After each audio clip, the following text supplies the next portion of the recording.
Assalamualaikum warahmatullahi wabarakatuh. Perkenalkan, saya Diza Fariza Hunain. Dan saya Agus. Di sini kami akan mempresentasikan materi tentang sejarah perkembangan genetika. Di sini kami akan menjelaskan tentang sejarah perkembangan genetika. Pada tahun 1866, Gregory Mendel melakukan persilangan pada tanaman kacang ercis dengan 7 sifat beda akan menjadi dasar dalam melakukan perkembangan ilmu genetika. Lalu pada tahun 1882, W. Fleming memberikan nama kromatin pada bagian nukleus yang dapat menyerap zat warna. Waldeyer menamakan benda-benda halus berbentuk benang panjang atau pendek di dalam nukleus sebagai kromosom.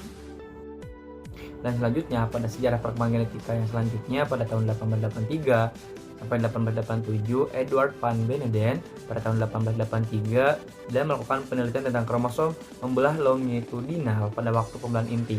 Pada tahun 1884-nya, kromosom hasil pembelahan bergerak ke arah kutub berlawanan. Dan pada tahun 1887 menemukan bahwa suatu spesies memiliki jumlah kromosom tertentu. Lalu pada tahun 1885, Boveri menyatakan bahwa tiap spesies memiliki jumlah kromosom yang tetap. Pada sejarah perkembangan genetika selanjutnya, pada tahun 1990, Hugo de Vries, Karl Kerens, dan Erich von Trummerk, ahli biologi, menemukan kembali hasil percobaan Mendel. Lalu pada tahun 1901, Montgomery menemukan bahwa kromosom-kromosom terdapat dalam pasangan-pasangan dalam bentuk dan ukuran yang bisa dibedakan. Kromosom yang berpasangan berasal dari induk jantan dan betina. Perkembangan genetika selanjutnya yaitu pada tahun 1902 sampai 1909, Kerens pada tahun 1902 menyatakan ada hubungan yang sangat dekat antara pemisahan gen-gen berdasarkan Mendel dengan reduksi kromosom pada pembentukan gamet. Pada 1909-nya menemukan bahwa Parigiata pada daun sebagai contoh pewarisan sitoplasmik. Lalu selanjutnya pada tahun 1903, Walter Easton dan T. Boveri menyatakan bahwa teori kromosom untuk pewarisan secara fisik, faktor keturunan terletak pada kromosom atau hipotesis korelasi gen dan pemindahan kromosom.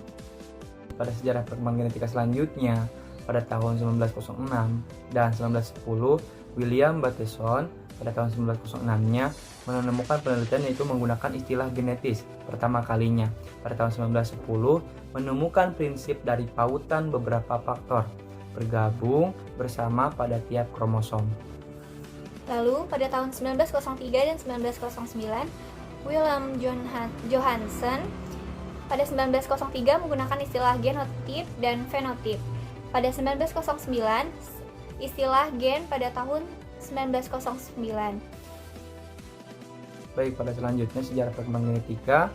Pada tahun 1910, Thomas Hunt Morgan menemukan bahwa gen-gen yang terdapat pada kromosom yang sama dapat terpisah. Lalu pada tahun 1953, William Bateson menyatakan bahwa James Watson dan Francis Crick menemukan struktur molekul DNA yang merupakan benang ganda antiparalel berbentuk helix yang saling berkomplement atau double helix.